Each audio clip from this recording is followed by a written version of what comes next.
clearly audible or some distortion?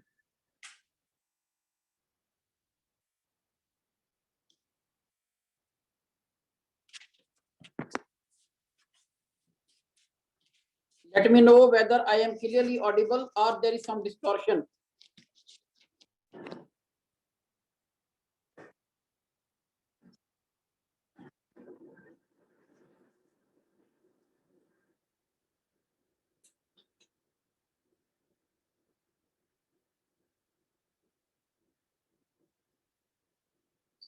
Okay, dear participants,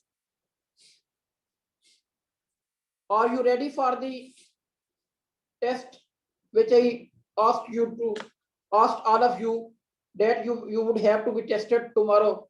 Are you ready?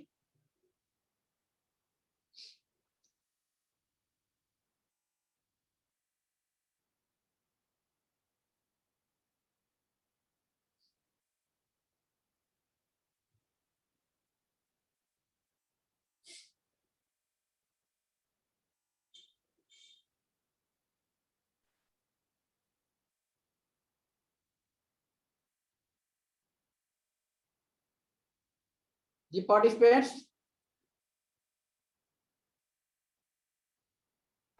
Yes, sir.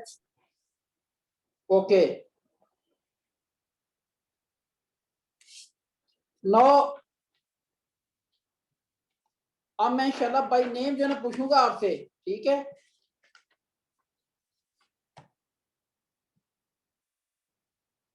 So far 20 participants have joined.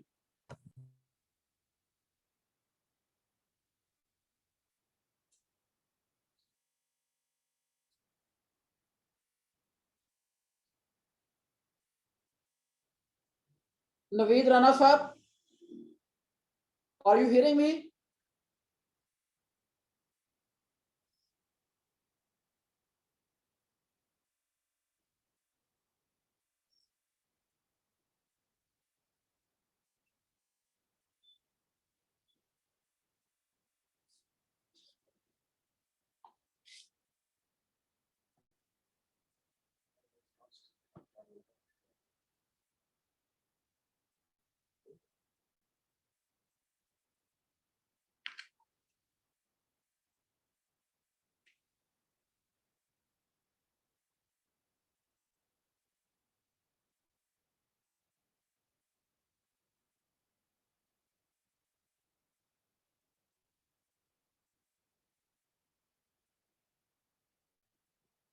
जी नवीद रन्ना साहब,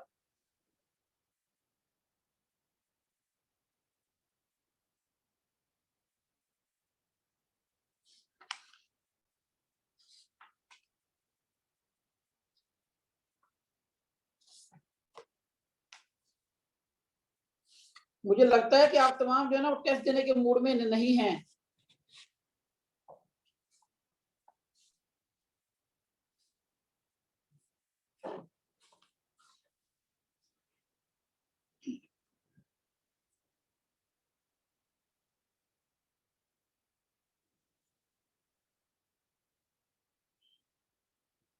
hello, Yes, sir. चले बेटा, जो हम जो है ना सेक्शन 47 शुरू करते हैं, टेस्ट को जो इंशाल्लाह नेक्स्ट वीक पे ले जाते हैं, ठीक है?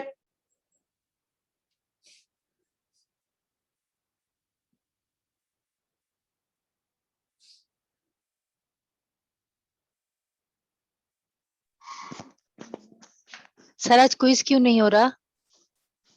मैं तो पूछने की कोशिश कर रहा हूँ लेकिन मुझे बता नहीं रहा बेटा।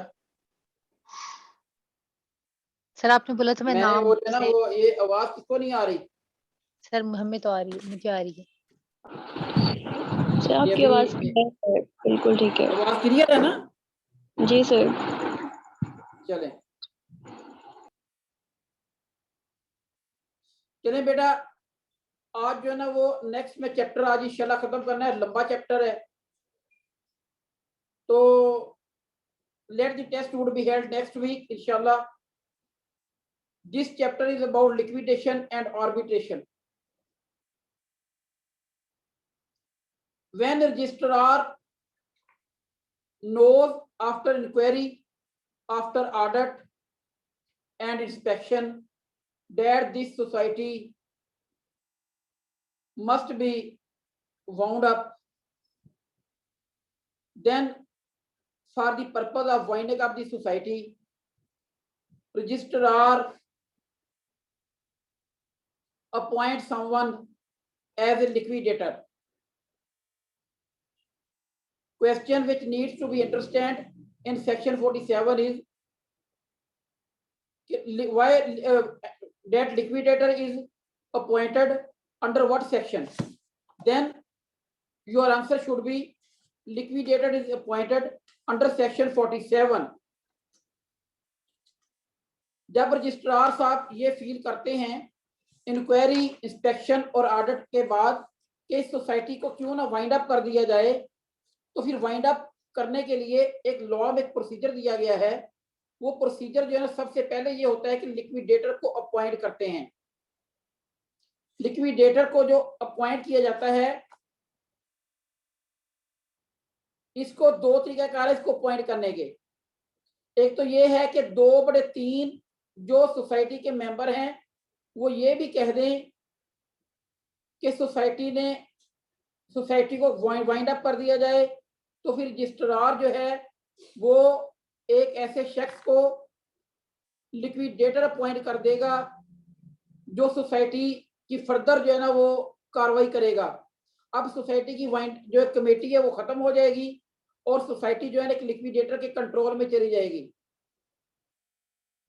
दिस इज अ सेक्शन 47 और लिक्विडेटर ही जो है ना वो उसकी रिम्यूनरेशन वगैरह सारा कुछ जो है ना मुकर्रर कर सकता है। जी जी, क्वेश्चन आ रहा है किसी की तरफ से? सर आपने लिक्विडेशन टर्म बोली है, इसका मतलब क्या है सर? लिक्विडेट करना बेटा तहलील करना होता है, खत्म करना। ठीक हो गया सर। आवाज क्लियर है? आवाज आ रही है? जी सर अब आ रही है। पहले मुझे मसला था सर, मेरी डिस्टॉर्शन हो रही थी, आवाज नहीं आ रही थी, अब आ रहा है। ठीक हो गया। रजवान अकरम साहब? जी जी अब आ रही है आवाज, ओके है सर। चले ठीक हो गया। तमाम को आवाज आ रही है ना बेटा? तमाम को ऑल आर क्लियरली ऑडिबल? जी सर।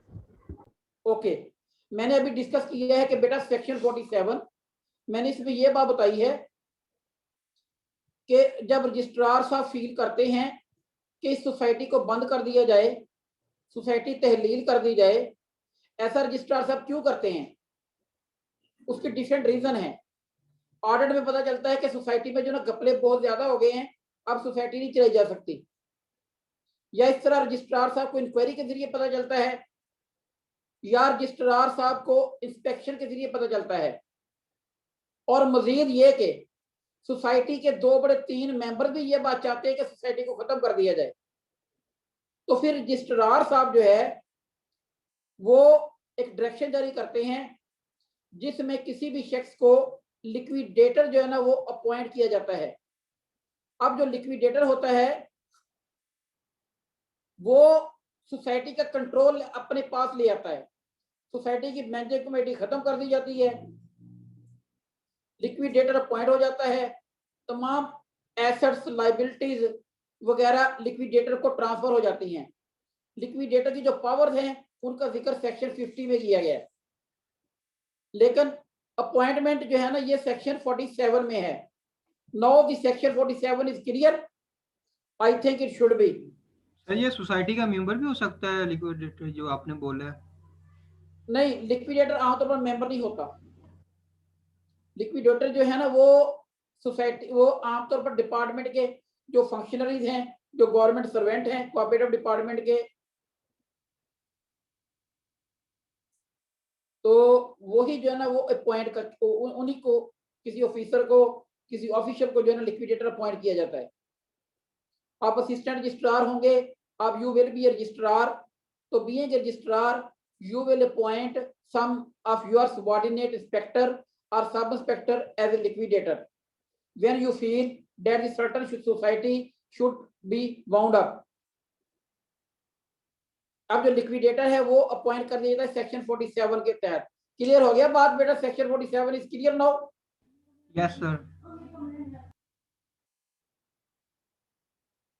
आज आवाज में मुझे भी जो है ना वो क्लियर नहीं सुन रहा, तो क्या बात है? यस सर, अब आवाज आई सर? आवाज आ रही है। यस। थोड़ा और कर दो।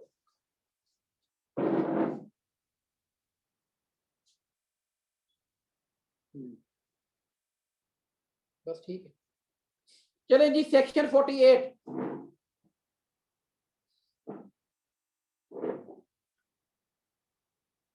अब रजिस्ट्रार को यह बात भी साबित हो जाए कि जो रिक्विजिट नंबर ऑफ मेंबरशिप है सोसाइटी के जो जरूरी मेंबरान हैं उनकी तादाद में कमी आ गई है, तो फिर रजिस्ट्रार साहब है ऐसी सोसाइटी को भी जो है ना वो वाउंड अप कर सकते हैं।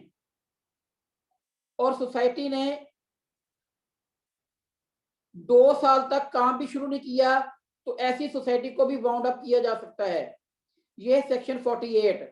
सेक्शन 48 में है, if the required number of member remains low, यानी कि जो मिनिमम नंबर रिक्वायर्ड होते हैं सोसाइटी को चलाने के लिए, अगर तादाद उनमें से कम हो जाए तो देन रजिस्ट्रार में wound up the society, but registrar will give the opportunity to raise the number of members। Registrar जो है ना ये इस बात की जो है ना वो अपॉर्चुनिटी देगा कि जो नंबर ऑफ मेंबर्स हैं उनको खास अरसे में बढ़ाया जाए।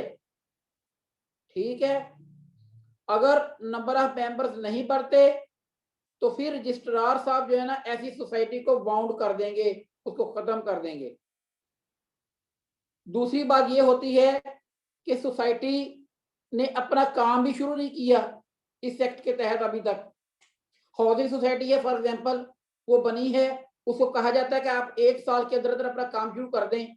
अब हाउसिंग सोसाइटी ने काम शुरू नहीं किया तो ऐसी सोसाइटी को भी खत्म कर देना जरूरी है। ये है सेक्शन 48 आपका। क्लियर होगी बात? सर आपने पीरियड बोला था कितने साल का? जी, पीरियड का कहा था, कौन कितने साल तक सर काम ना करें? हाउसिंग सोसाइटी 1 साल में अपना लेआउट प्लान वगैरह प्रोवाइड ना करे, या अमेंडमेंट जब हुई है तो इसके 2 साल के अंदर अंदर सोसाइटी अपने मेंबरान की तादाद को ना बढ़ाए तो फिर जो है वो सोसाइटी वाउंड अप हो जाएगी। अभी जो लास्ट टाइम अमेंडमेंट हुई है वो हुई है अगस्त में, अगस्त 2020 में। अब इसका जो अरसा खत्म होने वाला है, जो मेंबरशिप बढ़ानी जरूरी है वो है 20 जो है ना 2022 तक, अगस्त 22 तक।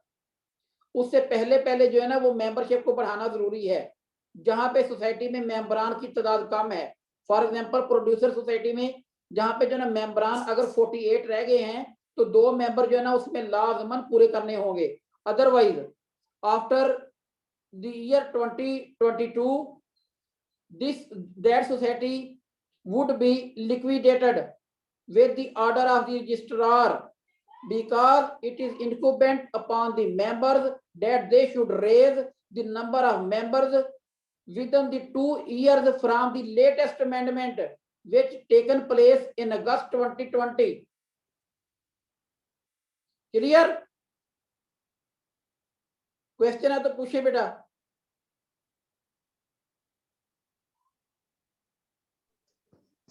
सर मुझे नहीं जी क्लियर बेटा, हुआ।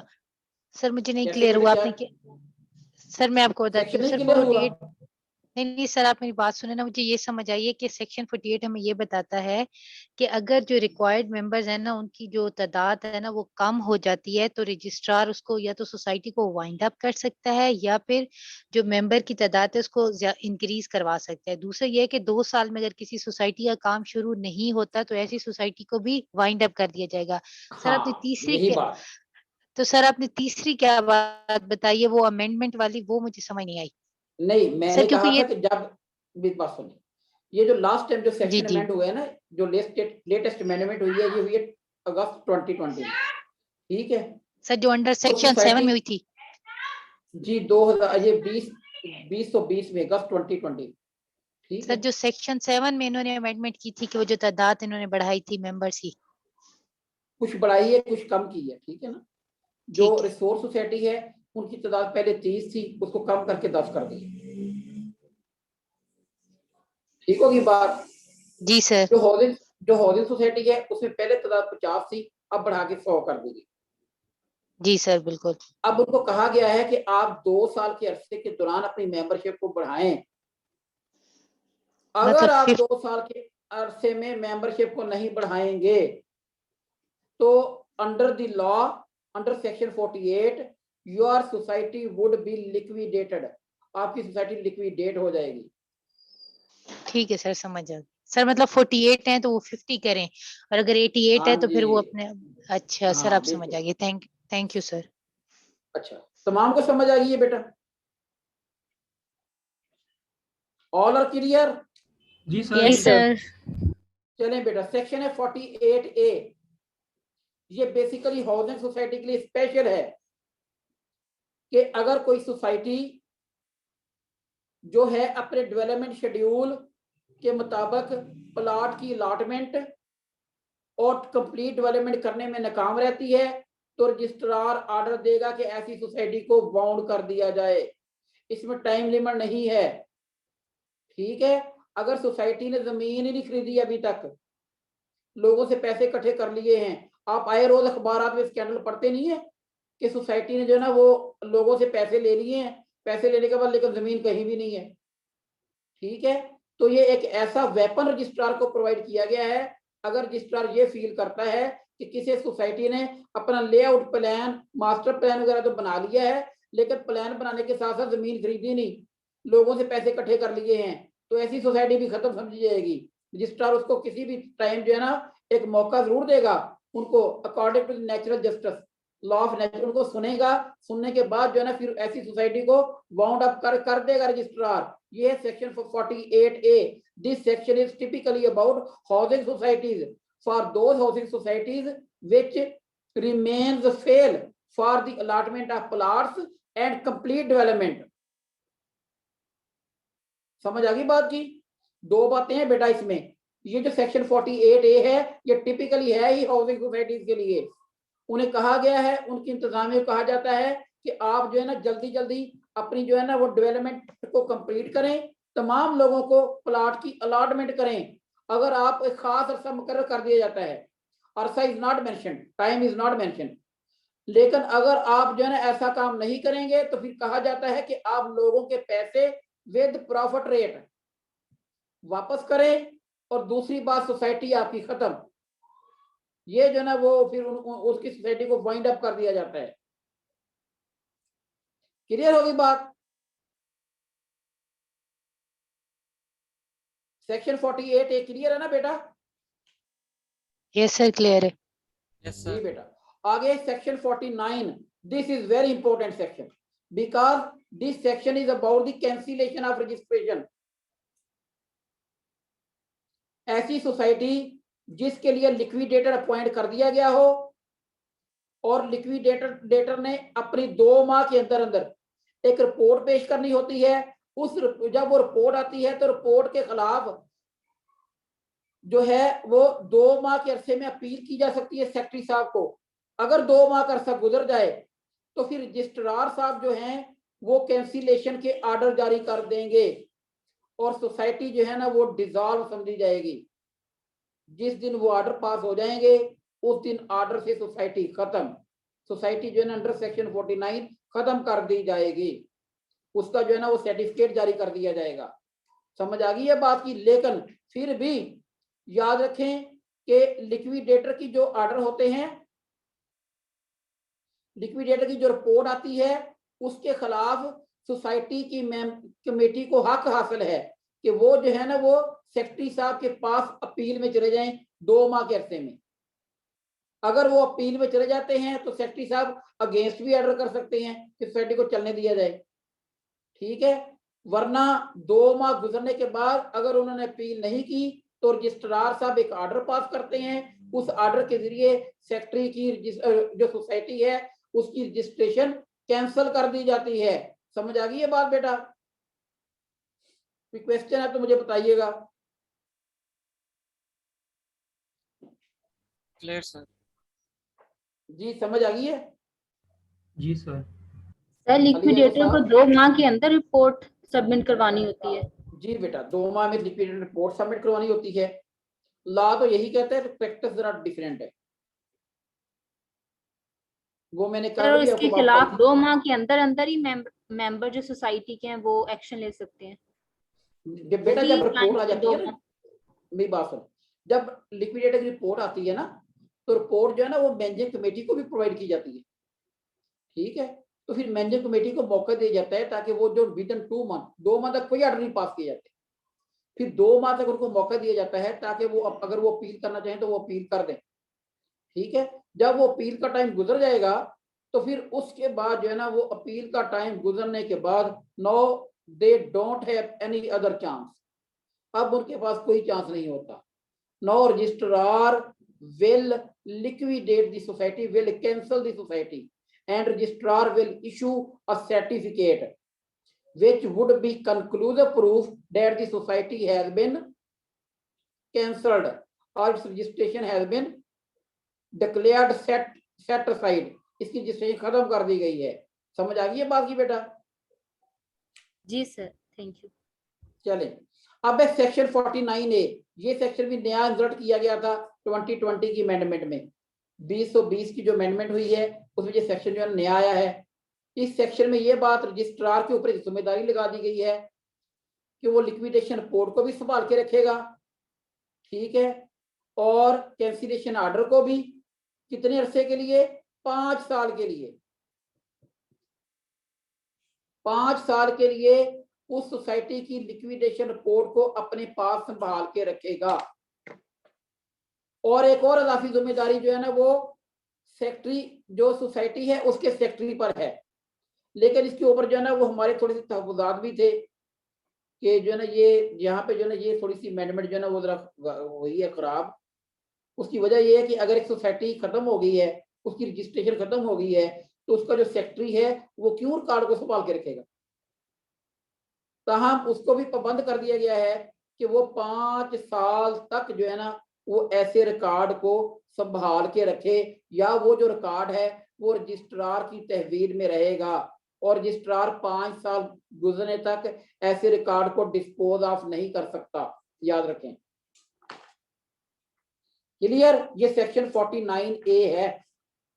ये सेक्शन जो है ना ये FATF की वजह से जो है ना ये अमेंड करना पड़ा है। FATF ने जो है ना वो जोर दिया था कि इसको भी अमेंड करें। उसमें ये बात बताई गई थी कि तमाम रिकॉर्ड जो है वो डॉक्यूमेंट्री प्रूफ जो है वो रिकॉर्ड प्रिजर्व रहे for next 5 years after the order of the cancellation of the registration of society, ताकि if within those 5 years required is record is required then it should be examined, इसको जो है ना examine किया जा सके। Clear होगी बात? समझ आ गई? सेक्शन 49A रजिस्ट्रार भी बाउंड है कि वो सोसाइटी जिसकी रजिस्ट्रेशन कैंसिल हुई है और उसमें लिक्विडेशन की रिपोर्ट, लिक्विडेटर की रिपोर्ट और कैंसिलेशन के ऑर्डर उनको जो है ना 5 साल तक महफूज रखे। जो सेक्रेटरी का जो सोसाइटी का सेक्रेटरी है उसके ऊपर भी ये पाबंदी है कि वो भी ऐसे रिकॉर्ड को महफूज रखे। ताहम उसमें ये शर्त लगा दी गई है कि वो ऐसे रिकॉर्ड को रजिस्ट्रार के पास जमा करवा देगा। रजिस्ट्रार जो है ना वो अप्रूवल के बाद 5 साल के बाद ऐसे रिकॉर्ड को डिस्पोज ऑफ भी किया जा सकता है। ये है सेक्शन 49A आपका। क्लियर हो गया? इन 5 सालों में अगर कोई सोसाइटी वापस आना चाहे डिस रजिस्ट्रेशन हो सकती है उसकी? नो नो नो, सोसाइटी के पास जो टाइम है वो है ओनली 2 मंथ, ठीक है, वो भी after the report of liquidation है। When once society's registration is cancelled, then society will not be revived in under the Cooperative Societies Act in any case. समझ आ गई बात? जी सर। क्वेश्चन क्लियर हो गया जनाब? जी बेटा, ये सेक्शन 50 के 49A क्लियर है? यस सर, क्लियर है। चलें बेटा, Yes, ये जो sir, सेक्शन clear है। 50 है, section 50 is about the power of A liquidator. मैंने आपको बताया कि liquidator is appointed under section 50, but his powers have been discussed under section 47 is the section according to which liquidator is appointed, but section 50 is in which powers of the liquidators have been discussed. जब किसी ऐसे शख्स को जिसको liquidator appoint कर दिया जाएगा section 47 के तहत, तो उसके पास जो है ना क्या पावर्स होंगी, ये अब मैं डिस्कस करने लगा हूं. You don't need to memorize them but only you need to listen them, क्योंकि इसमें जो है ना वो सवाल ऐसा कोई नहीं बनना कि जो है ना वो जो जिसमें एमसीक्यूज बन सके. सिर्फ ये आ सकता है कि इसमें जो है ना पावर जो है ना वो कौन से सेक्शन में डिस्कस की गई है लिक्विडेटर की, वो है सेक्शन 59, सॉरी 59 सेक्शन 50. ठीक है, समझ आ गई बात की बेटा. Section 50 is about the power of A liquidator. चलिए अब थोड़ा सा जो है ना मैं इसकी पावर्स आपको डिस्कस करने लगा हूं. इसकी पावर्स क्या क्या हैं.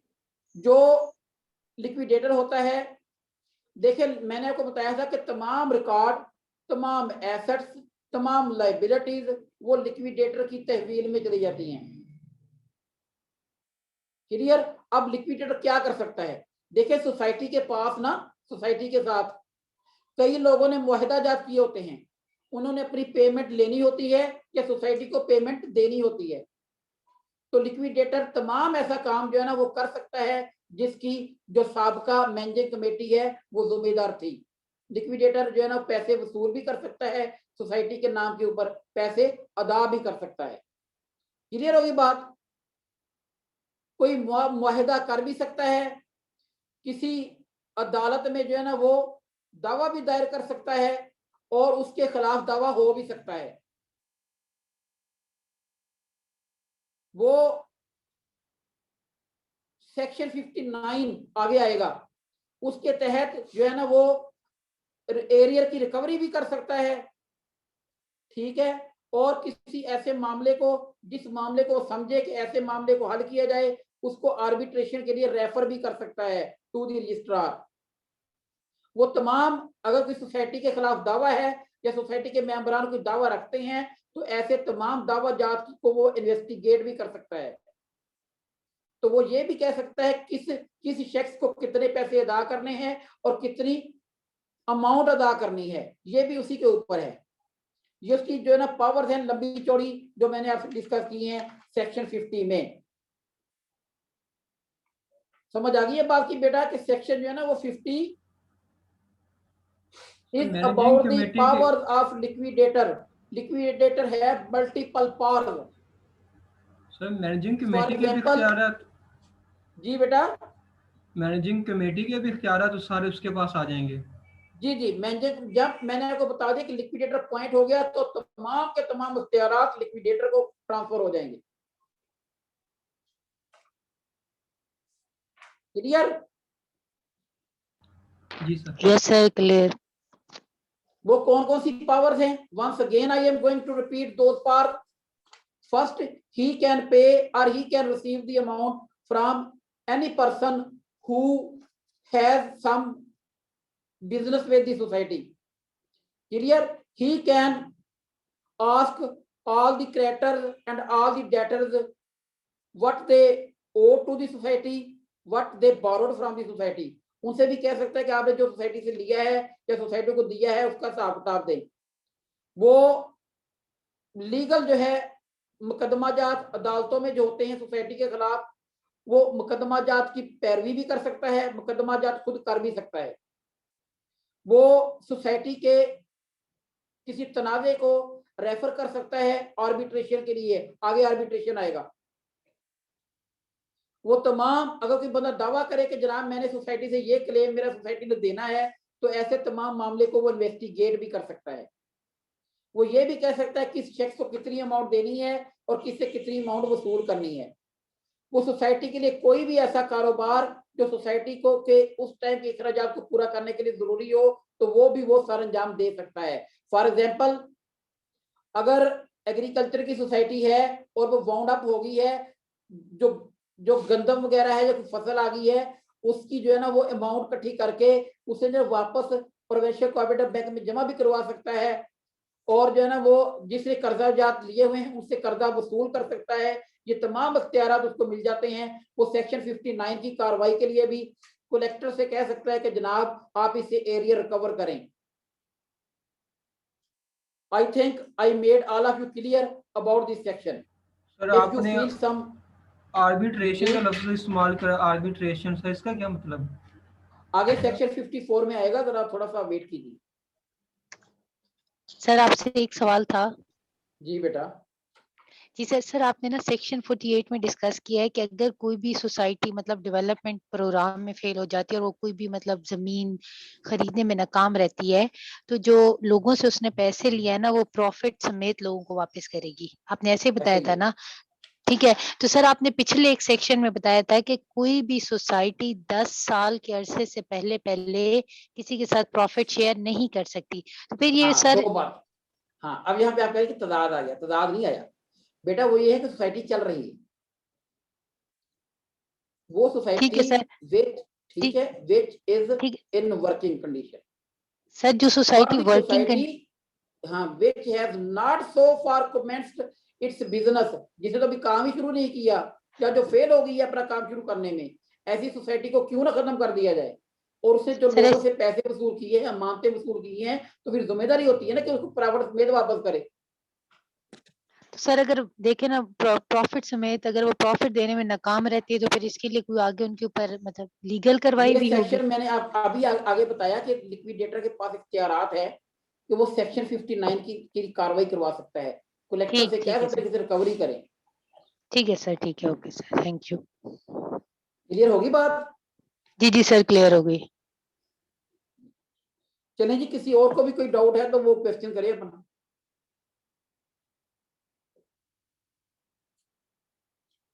नहीं तो फिर मैं आगे मूव करूंगा सेक्शन 50A के ऊपर। मैंने बार बार डिस्कस किया है सेक्शन का आपको, सेक्शन 50A का। जी सर, एक 22A में डिस्कस किया था और 47B में, नहीं 22 और 44 में सर हमने 50A को डिस्कस किया। सोच लें सेक्शन सर 22A में और 44B में मुझे 100% याद है, इन दो में डिस्कस किया जी। 22A में मैंने कहा था कि ऑडिट रिपोर्ट के ऊपर ऑडिटर की जो रिपोर्ट होती है उसमें कहा जा सकता है कि जनाब मैंने ड्यूरिंग ऑडिट जो है ना, वो certain kind of discrepancies I found in the business of the society, तो you are hereby requested to take action under section 50A। यही बात बताई थी ना आपको? जी सर, बिल्कुल ये बताई थी। चलिए, और इसके सर अलावा मैंने ये बात भी 44B कही में थी सेक्शन 44B, ठीक है, 44B, उसमें मैंने जिक्र किया था 44B में कि रजिस्ट्रार को during an inquiry under section 43 or inspection under section 44 or inspection of the books of the housing society under section 44A, if registrar feels that an action should be taken against the society under section 50A, then registrar would use those powers which have been given to him under section 50A। अब ये section 50A है क्या? अब इसमें एक और section भी शामिल करने, वो ये है कि सेक्शन 47, ठीक है, जब ऑडिटर मुकर्रर कर दिया गया, जो लिक्विडेटर मुकर्रर कर दिया गया, तो लिक्विडेटर ने भी लिक्विडेशन के दौरान ये महसूस किया कि ये सोसाइटी लिक्विडेट इस वजह से हुई है कि इसमें जो है ना बेजाब्तगियां पाई गई हैं, ठीक है।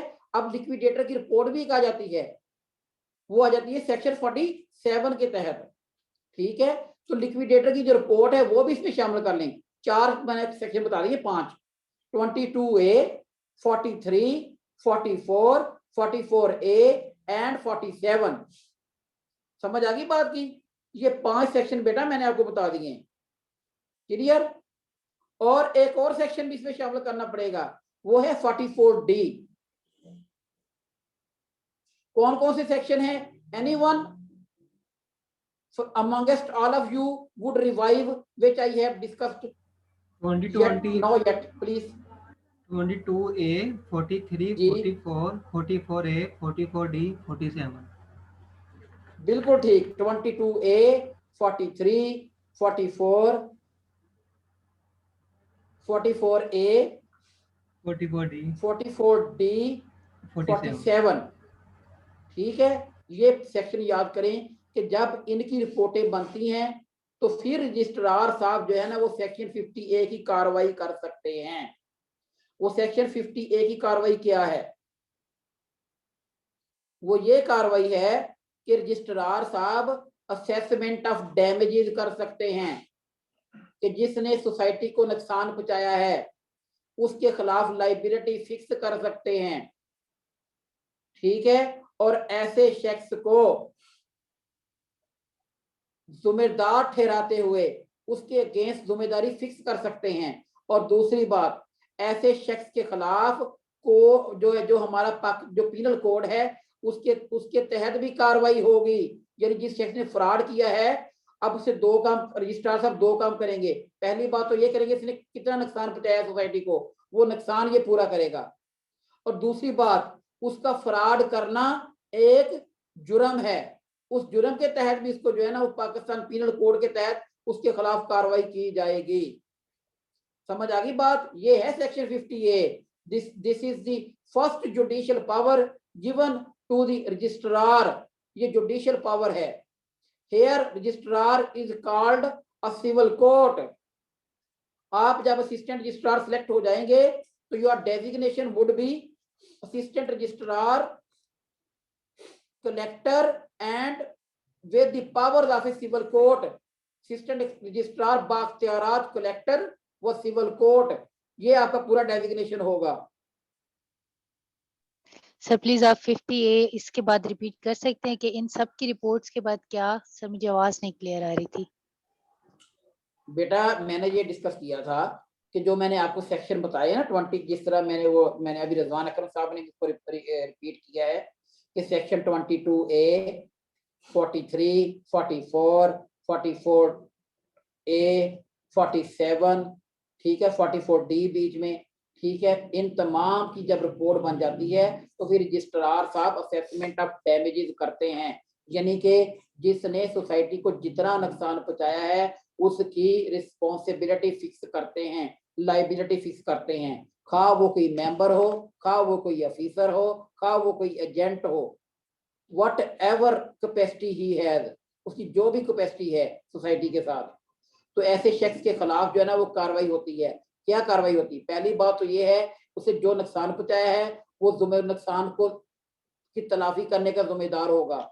दूसरी बात, क्योंकि उसने एक फौजदारी जुर्म किया है, अब फौजदारी जुर्म करने की वजह से उसके खिलाफ जो है ना वो हमारा जो क्रिमिनल लॉ है प्रिवेलिंग इन द कंट्री, उसके तहत भी जो है ना उसके खिलाफ कार्रवाई की जाएगी। समझ आ गई ये बात? वो कार्रवाई रजिस्ट्रार नहीं करेगा, वो कार्रवाई मुतलका इलाके की पुलिस करेगी, उसको बकायदा अरेस्ट किया जाएगा। अब देखें ना नैब वाले क्यों कार्रवाई करते हैं, हालांकि नैब का नुकसान तो नहीं कर रहे होते बाद का, तो वो नैब वाले भी कहते हैं कि तुमने क्रिमिनल जुर्म किया है, ठीक है, इसलिए उसके खिलाफ जो है ना वो कार्रवाई की जाती है, उसके खिलाफ जो है ना फौजदारी मुकदमा बनता है। ये समझ आ गई बात की? ये सेक्शन 50A है। This is the judicial weapon which is given to the registrar being a judicial officer being with the powers of the civil court, registrar fixes the liability against the delinquent।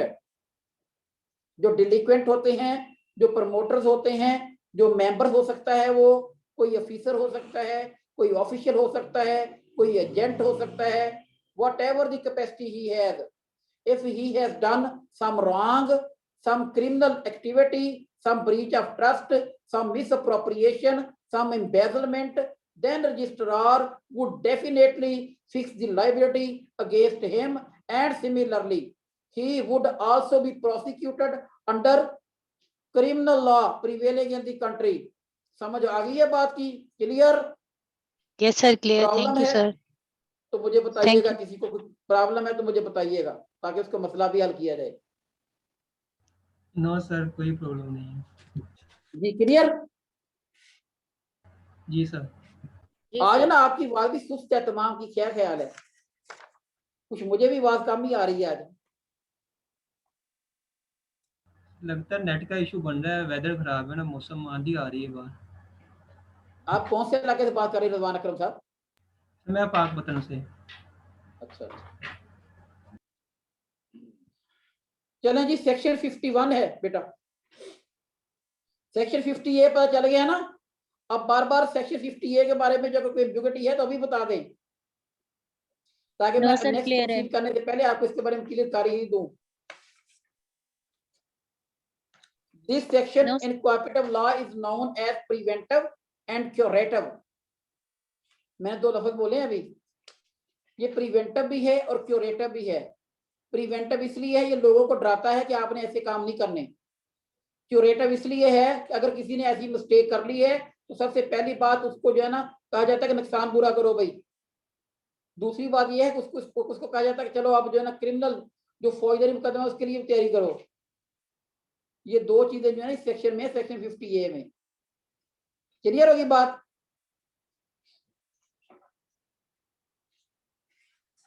चले जी आगे बेटा, sir, ये section 51।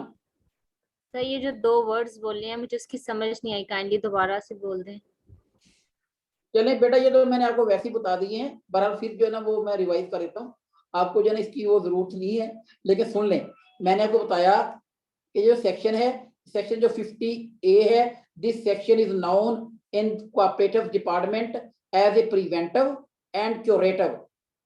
Preventive in the sense it reminds the person who are involved with the cooperative societies that they should be careful in dealing with the societies. They should not keep themselves involved in any criminal activities. So far this is known a preventive section, but similarly this is also known as curative or corrective. If someone has involved himself in criminal activities, then he will have to compensate the damages to the society, and he will also be prosecuted under the criminal law। Clear होगी बात बेटा? समझ आ गई है? दो लफ्ज मैंने दो बोले हैं अभी। जी सर, थैंक यू। चलें आगे बेटा, सेक्शन 51। ये अभी एक बच्चे ने सवाल किया था कि सर जो सोसाइटी है क्या ये जो ना वो बहाल हो सकती है? मैंने आपको बताया था कि सोसाइटी जो है ना वो बहाल नहीं हो सकती। और दूसरी बात, एक और बात देखें, उसमें ये बात भी है कि कोई भी जो एक्शन लिया जाएगा सोसाइटी के वाइंड अप करने में लिक्विडेटर की जानब से, उस एक्शन को चैलेंज नहीं किया जाएगा किसी भी सिविल कोड में। ठीक है, ये बार ऑफ सूट है इन winding up and dissolution matters. If the liquidator has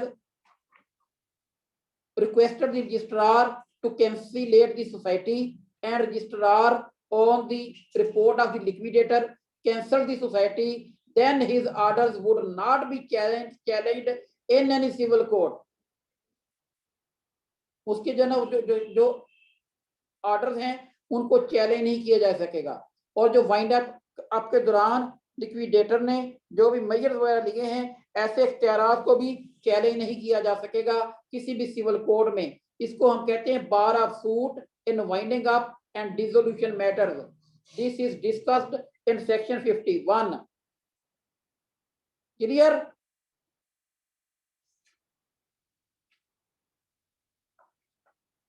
उसकी वजह यह है, अगर कोई अपने आप को गरीब समझता है तो वो सेक्रेटरी साहब के पास अपील कर ले, उसको ये हक हासिल है।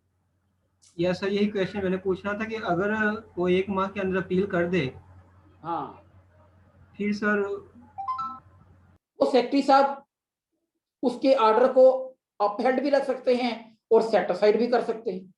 अगर सेट असाइड कर देंगे तो सोसाइटी बहाल, अगर अपहेल्ड रखेंगे तो सोसाइटी खत्म। ठीक है, और जो सेक्रेटरी साहब के जो ऑर्डर्स हैं उनको भी लॉ ने फाइनलिटी दी हुई है, वो भी फाइनल समझे जाते हैं। They also cannot be challenged in any court. However, there is one way to challenge those orders. वो वे क्या है? वो वे ये है, अगर आपने लॉ पढ़ा हुआ है तो हमारे कॉन्स्टिट्यूशन में एक आर्टिकल है जिसको हम कहते हैं 199। उस आर्टिकल के तहत जो है ना वो रिट का इख्तियार है। रिट पिटीशन में जो है ना वो हाई कोर्ट में रिट पिटीशन दायर की जाती है, जिसमें कहा जाता है कि जनाब ये जो इख्तियारात इस्तेमाल किए गए हैं ये थोड़ा सा जो है ना वो बेसिक राइट्स की खिलाफवर्जी हुई है, इसके अलावा जो है ना वो कहीं भी चैलेंज नहीं किए जा सकते। Keep it in your mind. Clear?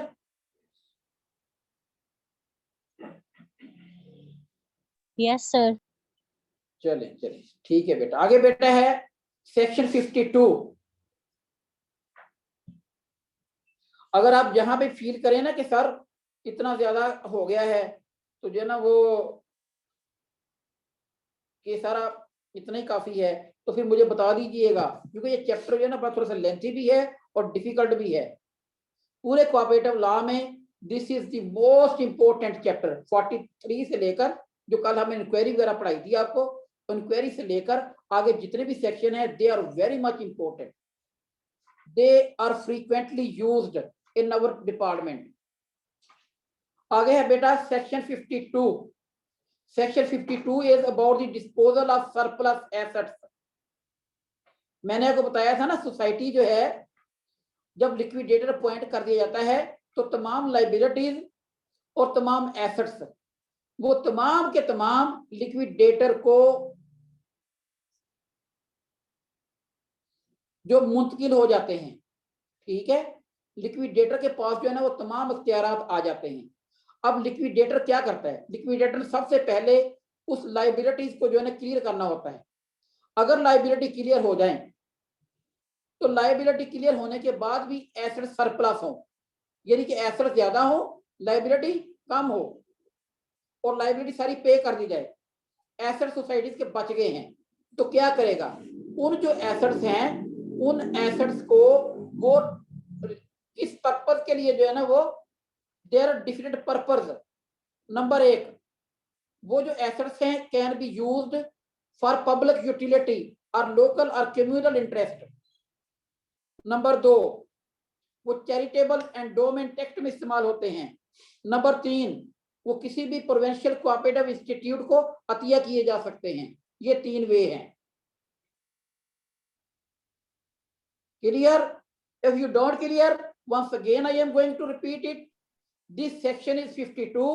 This section is about the disposal of surplus assets. याद रखें, ये हाउसिंग सोसाइटी के एसेट्स के अलावा है। हाउसिंग सोसाइटी जो है उसके लिए सेक्शन 53 है, वो मैं बाद में डिस्कस करूंगा। पहले मैं सेक्शन 52 डिस्कस कर रहा हूं कि ऑडिटर अपॉइंट हो गया, ऑडिटर के पास तमाम एसेट्स और लाइबिलिटीज आ गई, ऑडिटर ने तमाम लाइबिलिटीज क्लियर कर दी, लाइबिलिटीज क्लियर करने के बाद भी एसेट्स बच गए। अब जो एसेट्स हैं वो लिक्विडेटर अपने घर में तो लेके नहीं जा सकता। अब लिक्विडेटर ने उन एसेट्स को जो है ना वो कहीं ना कहीं डिस्पोज ऑफ करना है। उसको डिस्पोज ऑफ करने के लिए सेक्शन 52 में एक मैकेनिज्म दिया गया है। वो मैकेनिज्म क्या है? वो मैकेनिज्म क्या है कि ऐसे जो एसेट्स हैं वो पब्लिक यूटिलिटी के लिए इस्तेमाल हो सकते हैं। फॉर एग्जांपल, वो कहते हैं स्कूल बना दो जी, अगर 2-3 करोड़ हो। वो कहता है कोई जो है ना वो किसी कोई लंगर खाना बनवा दे, जिस तरह गवर्नमेंट कर रही है। ठीक है, वो कहता है किसी चैरिटेबल एंडोमेंट, यानी कि वो कहते हैं किसी अस्पताल को डोनेट कर दें। और तीसरी बात ये बताई गई है कि वो प्रोविंशियल कोऑपरेटिव इंस्टीट्यूट को भी दे सकते हैं, जिसमें हमारे 2 कॉलेजेस हैं, हमारे दोनों कॉलेजों को भी ये जो डोनेशन मिल सकती है कि आप कॉलेज में जो है इस्तेमाल करें। ठीक है, ये इसके 3 वे हैं कि हाउ जो सरप्लस एसेट्स हैं other than housing society can be disposed of. Clear? Section 52 I think it should B. Yes sir sir, आपके क्लियर। जो 2 कॉलेजेस हैं वो एक फैसलाबाद में और दूसरा कॉलेज कहाँ पर है? बेटा Bahawalpur, government regional cooperative training institute Bahawalpur. Sir Lahore में क्यों नहीं है? ये फैसलाबाद में गवर्नमेंट के पास कोऑपरेटिव की जगह काफी थी और वहां पे ऑलरेडी 1961 में कॉलेज बना दिया गया था फैसलाबाद बहावलपुर में। Since 1961 college is working in Faisalabad. Okay sir. चलिए आगे है बेटा section 53। This is about the surplus assets of A housing society. मैंने जो आपको बताया है वो बताया है कि जो पिछला जो सेक्शन 52 है प्रीसीडिंग, उसमें मैंने ये बात बताई थी कि how the surplus assets can be disposed of other than housing society. अब आ गई हाउसिंग सोसाइटी।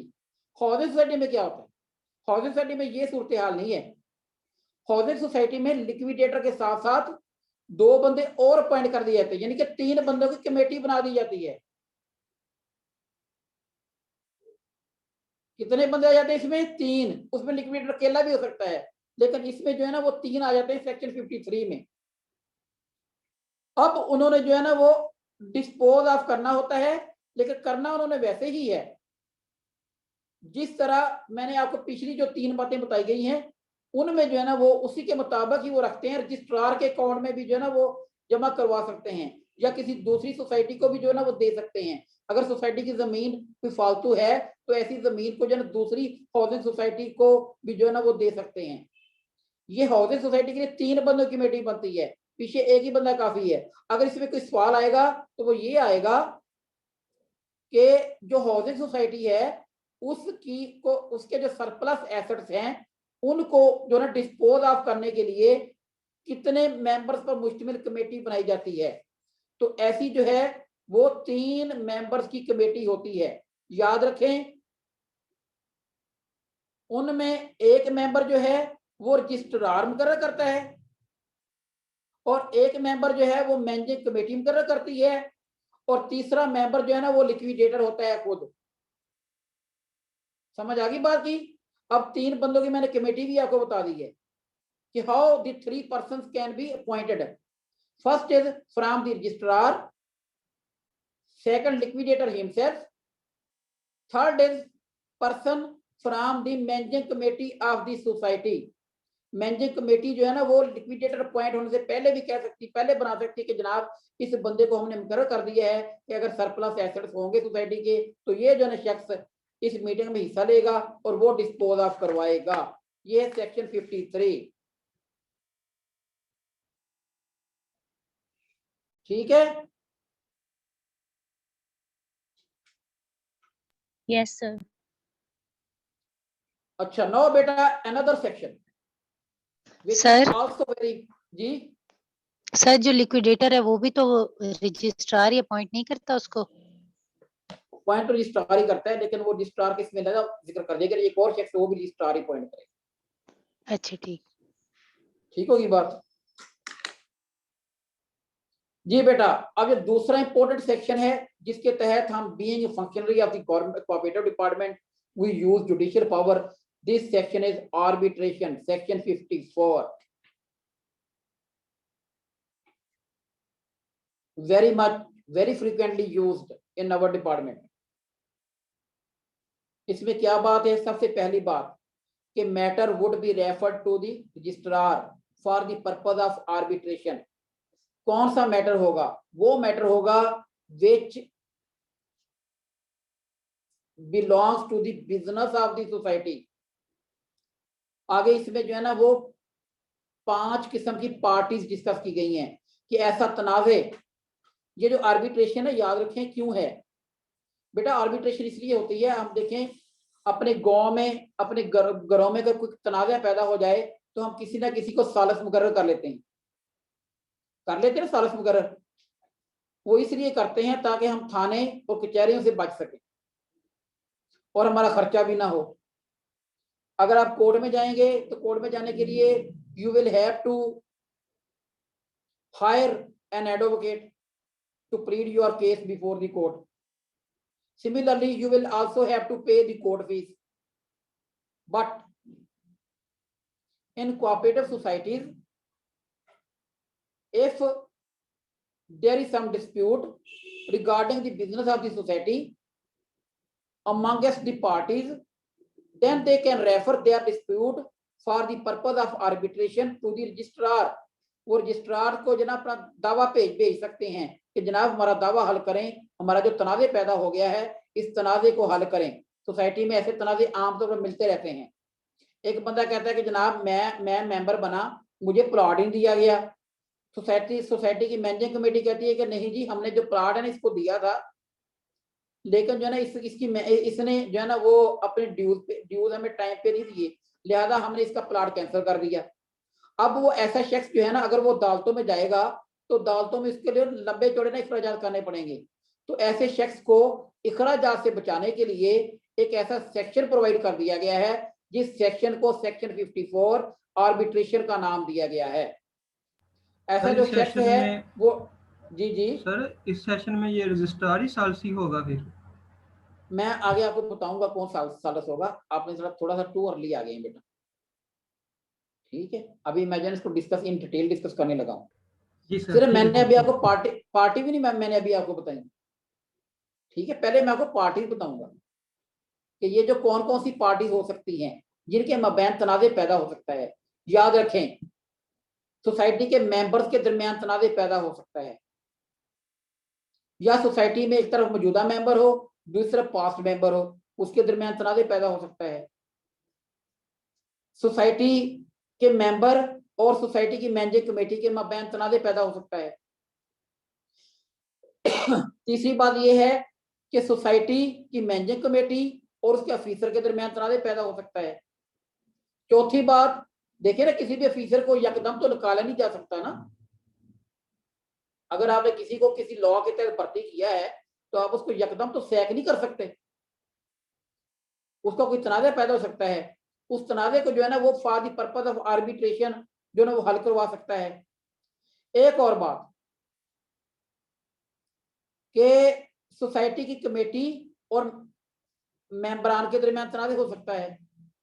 और एक और बात, मैंने आपको ना सेक्शन 34 का सब सेक्शन 4 बताया था, कोई हमें बताएगा वो क्या है? सेक्शन 34 का सब सेक्शन 4।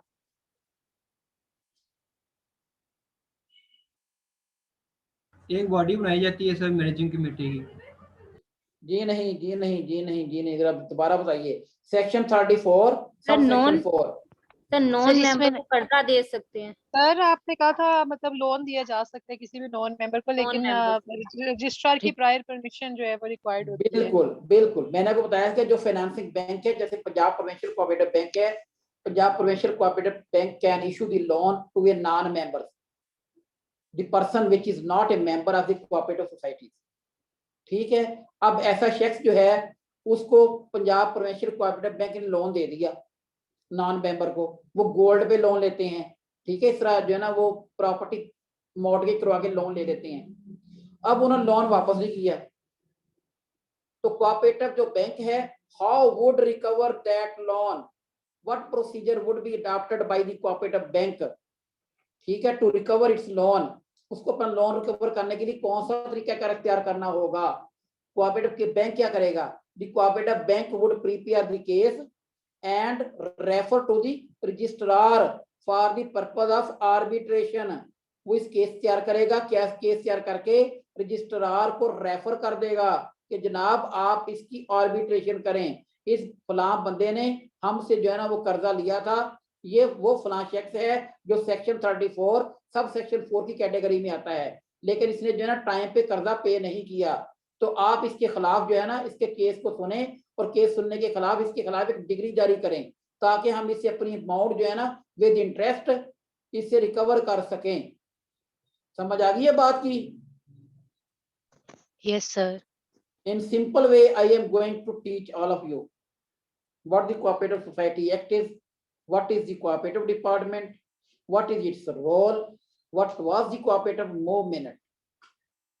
समझ आ गई है बात की बेटा? ये मैंने आपको आर्बिट्रेशन के बारे में बताया है।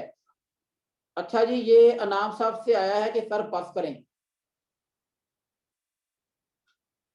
तो यस सर, बाकी मेरा बाद अपना में भी पढ़ मेरा अपना भी ख्याल है कि मुझे जो है ना यहाँ पे एंड करना चाहिए, बिकॉज ये जो सेक्शन है थोड़े से जो टीडियस हैं और थोड़े से जो ना वो लेबोरियस भी हैं और जो ना पेन्स टेकिंग है। सर एक बार रिपीट कर सर? दें कि किस किस में लड़ाई होती है सर? ये मेंबर्स में होगी, रिजवान अकरम मैनेजिंग साहब जरा कमेटी? दोबारा ऊंची आवाज में बोलिएगा। आई एम सर अनएबल मेरा टू लिसन यू। सर मेरा क्वेश्चन ये है, जो आपने आर्बिट्रेशन का बताया है ना, पार्टीज में लड़ाई होती है, सर कौन कौन सी पार्टीज में लड़ाई होती है, ये रिपीट कर दें सर थोड़ा। चले once again I am going to repeat the parties involved in section 54. First, there is a dispute between the members and past members. Number 1, ये एक पार्टीज बन सकती हैं। Number 2, between members and servant of the society, officer of the society, ये दूसरी parties हो गई हैं। Number 3, between managing committee and members. Number 4, between managing committee and its servant or agent. Number 5, between bank and the person who is a non-member who has taken loan under section 34 subsection 4. Clear बेटा? ये 5 किस्म की party है। रिजवान अकरम साहब, I think yes sir, thank you sir, thank you, ठीक हो गया जी बेटा। Is there any question? देखें आपने जो है ना मेरी जो है ना वो आज जो है ना मुझे थोड़ा सा मायूस किया है इस लिहाज से कि मैंने आपका टेस्ट रखा था, आप जो है ना विनेंगे नहीं टेस्ट देने के लिए। लिहाजा मेरी बात सुने, अब जो है ना ये सेक्शन 54 तक हो गए हैं, तो सेक्शन 54 तक ना जो है ना वो आप जो है ना वो बिल्कुल जो है ना वो करें, जो इसकी तो तैयारी करें और मुझे इसका फीडबैक दें लाजमी। जी Okay, सर। देखिए मैंने जो है ना ये आपसे वादा किया है कि Okay, sir. इंशाल्लाह ना अगर आप इस तरह तैयारी करेंगे तो you will get more than 85%। How I would जज दैट यू हैव प्रिपेयर्ड ऐसे- योरसेल्फ और नॉट। सर ऐसा करें, फर्स्ट 40 कर लें, पहले 40 कर लें। यस देख सर, लें। इतने 40 ठीक है जी सर। चलें जी, पहले 40 का लेते हैं, ठीक है? तमाम all are Yes. Agreed? Yes sir. ठीक है सर, ओके। Yes, sir. ठीक है। चलें जी, ये ठीक है फिर तो इंशाल्लाह अगर कोई आपका क्वेश्चन है तो आज के लेक्चर के बारे में तो you can yes discuss, sir. Otherwise sir जब आप 50A बता रहे थे ना सेक्शन, तो मेरी लैपटॉप इशू हुआ था तो मेरा मिस हो गया था, तो सर आप वो थोड़ा सा दोबारा बता सकते हैं? आप उसके बारे में कोई पेक्यूलियर चीज बता रहे थे। क्या बेटा? मैंने बेटा मुझे ना वो सेक्शन 50A को तो थोड़ा सा एलैबोरेट करने की कोशिश की थी। तो सेक्शन 50A बेसिकली ये पहली जुडिशियल पावर है जो हम बीइंग ए रजिस्ट्रार इसको इस्तेमाल करते हैं। सेक्शन 50A है क्या? मैंने को बताया था कि ऑडिट रिपोर्ट आती है सेक्शन 22A के तहत, ठीक है? सिमिलरली सोसाइटी की इंक्वायरी होती है अंडर सेक्शन 43, इंस्पेक्शन होती है सेक्शन 44 या सेक्शन 44A के तहत, ठीक है? तो फिर सेक्शन 44D है जिसमें रिमूवल ऑफ ऑफिसर्स है। जिस किसी ऑफिसर को रिमूव कर दिया गया है उसने जो है ना वो कोई नुकसान पहुंचाया सोसाइटी को। इस तरह सेक्शन 47 है, लिक्विडेटर अपनी रिपोर्ट में ये दायर करता है कि सोसाइटी इसलिए लिक्विडेट की जा रही है कि इस सोसाइटी में फ्रॉड कमिट किया गया है।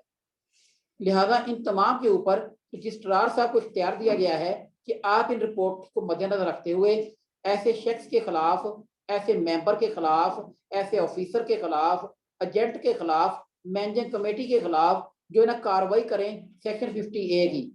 तो रजिस्ट्रार जो है वो तमाम डॉक्यूमेंट्री एविडेंस को मद्देनजर रखते हुए सेक्शन 50A की कार्रवाई करते हैं और सेक्शन 50A की कार्रवाई करते हुए असेसमेंट ऑफ डैमेजेस करते हैं, यानी कि जितना नुकसान पहुंचाया है उसका तखमीना लगाते हैं। तखमीना लगाने के बाद फिर ऐसे शख्स के ऊपर लाइबिलिटी फिक्स कर देते हैं।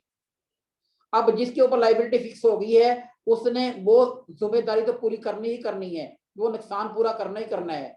और उसके अलावा ऐसे शख्स ने क्योंकि सोसाइटी के साथ जो ना फ्रॉड किया है, सोसाइटी के साथ वो क्रिमिनल एक्टिविटीज में इन्वॉल्व हुआ है, तो ऐसा जो शख्स है उसके खिलाफ फिर क्रिमिनल लॉ के तहत भी जो ना कार्रवाई की जा सकेगी। This is section 50A। Now clear? Okay sir. Yes sir, sir, thank एक- यू सो मच। सर मैं एक सवाल कर लूं? जी बेटा सर करें मेरा एक question। सवाल, सर मेरा एक सवाल है, करूं? जी जी बेटा जी। जी सर, मेरा ये सवाल है सर, आपने ना 50A में बताया 44D, तो सर 44D में तो आपने हमें बताया था कि जो रजिस्ट्रार हमें डायरेक्शंस देता है ना सोसाइटी के अफेयर्स को रन करने के लिए, तो सर फिर उन डायरेक्शंस पे हम 50A के अकॉर्डिंग कैसे करेंगे? हाँ मैं बता, रजिस्ट्रार ने कहा था कि सोसाइटी की जो है ना मतलब गाड़ियां आपने परचेज करनी है इतनी इतनी लिमिट में, इतनी अमाउंट में, ठीक है? अब जो सोसाइटी इंतजामिया है वो सोसाइटी के ऑफिसर जो हैं वो ऐसी लिमिट से क्रॉस कर जाते हैं, रजिस्ट्रार की डायरेक्शन को फॉलो नहीं करते, ठीक है? तो फिर रजिस्ट्रार कहता है कि आपने क्यों किया ऐसा, आप वजह बताएं।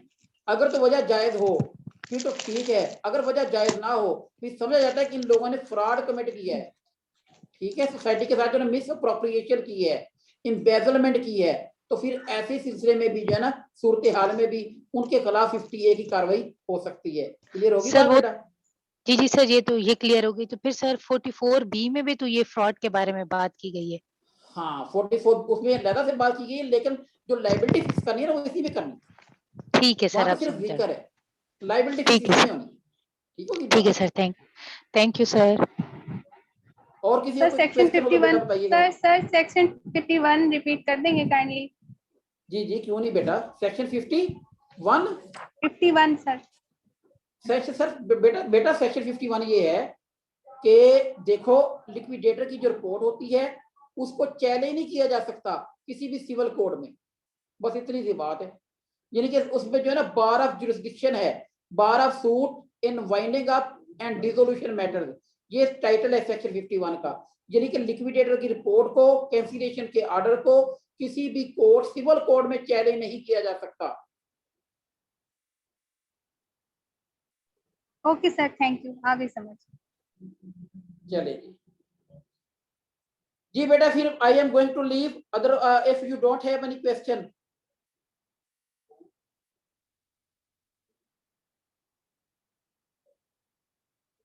ठीक है बेटा, जी सर, ऑल क्लियर है। जी सर। ओके जी, थैंक यू सो मच। अल्लाह हाफिज टिल नेक्स्ट वीक। अल्लाह हाफिज सर।